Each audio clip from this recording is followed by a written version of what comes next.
What if death wasn't as scary as you thought? We all die, but not all of us truly live. In a world that rushes and forgets the value of the last moment, Stoic philosophy offers a different perspective. You need a reason to wake up. Each morning you open your eyes. Do you ever ask yourself, why should I keep going? Do all these efforts even matter? Stoic philosophy doesn't sugarcoat life. It doesn't promise things will be easy. It says be ready for anything. And in everything find meaning. I was electrocuted once. A random accident. But in that moment, caught between life and death, something inside me woke up.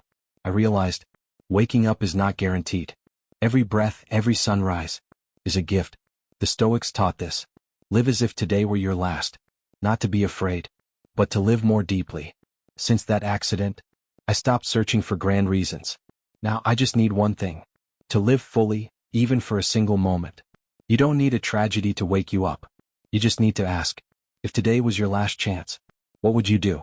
Start there. Let that reason pull you out of bed. Every single day. Death and the healthcare system. Death is not the enemy. It is part of the journey. The Stoic philosophy teaches, the inevitable should not be feared, but understood. We have no control over when we die, but we can control how we live, and how we face the end. I have seen many people die in hospitals, not because they were not treated, but because they were not listened to, not considered human beings, just medical records. This healthcare system is so focused on survival that it forgets to live.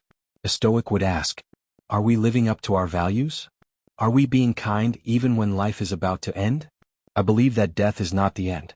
It is a reminder to be more human. In every conversation, in every touch, in every presence, because when death comes, what remains is not the medical records, but the way we lived, redesigning the experience of death. We cannot change death. It is certain. No promises, no deals. It comes as a natural part of life. Stoic philosophy is not against death. It teaches us, accept the unchangeable, and live in harmony with it, rather than fear it. If death is inevitable, what can we do? We can redesign how it happens. Not through cold mechanization, not through silence and solitude, but through presence, with love, with humanity. Imagine a death that is not rushed, without unnecessary pain. A death where the deceased hears their favorite music, holds the hands of their loved ones, says their last words in peace. Stoicism does not tell us to make death more beautiful. They tell us to die more properly, less material, more emotional, less panic, more acceptance. Because when we accept death, we truly know how to live. The role of caregiver, being a caretaker, is more than giving medicine, is more than changing bandages or taking blood pressure. It is a sacred role, a silent mission, a journey of patience. The Stoic philosophy teaches, you cannot change the past. You cannot erase illness. You cannot prevent death. But you can be present. You can make the pain lighter. You can be the light at the end of the hallway. When others are slowly walking into darkness, holding a calm mind. When others are panicking, that is strength. Knowing how to listen. When no words are enough to soothe, that is love. Palliative care is not surrender. It is compassion in action. It is accepting that we cannot save everyone, but we can love deeply. In the moment that remains. The Stoics do not do it for glory.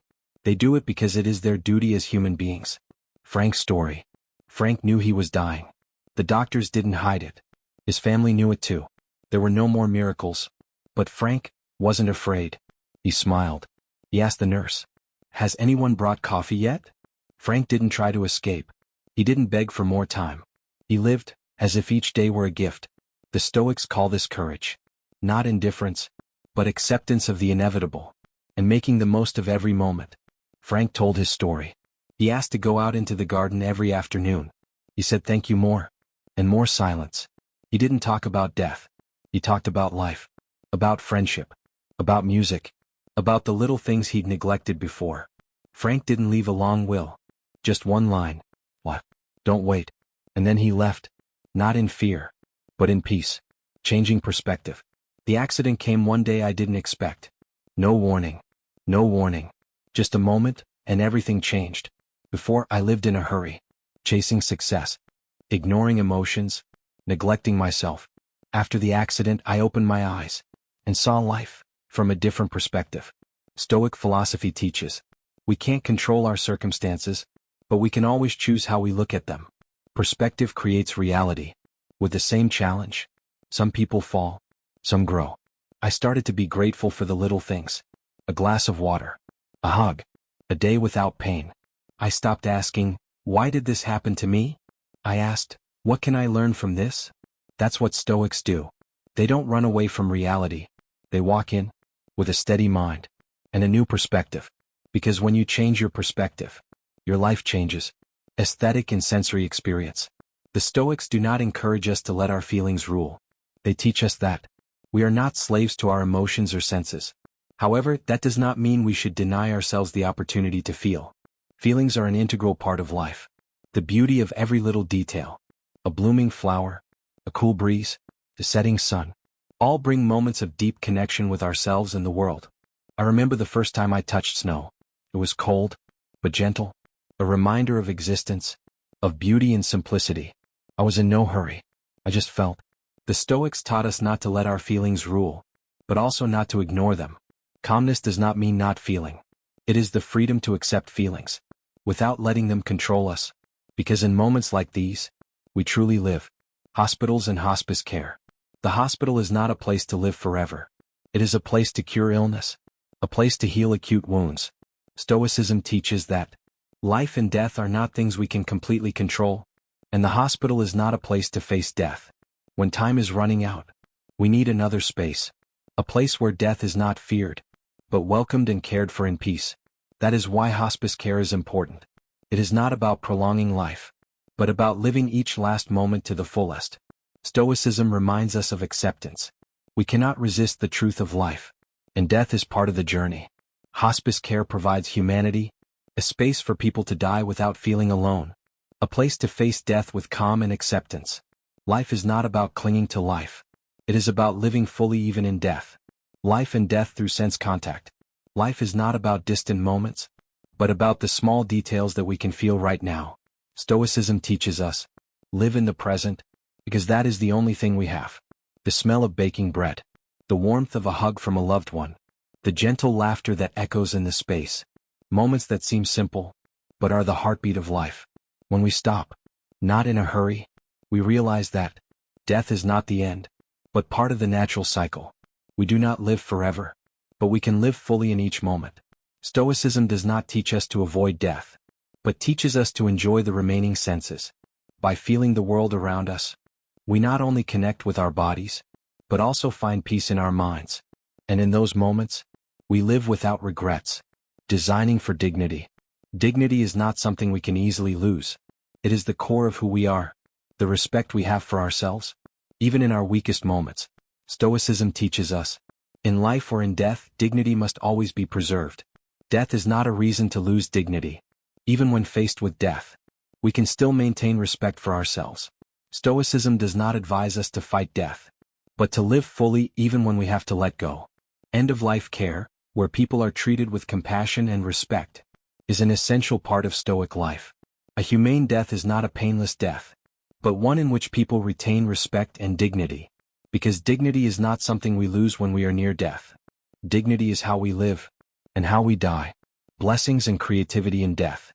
Death is not the end, but a part of life.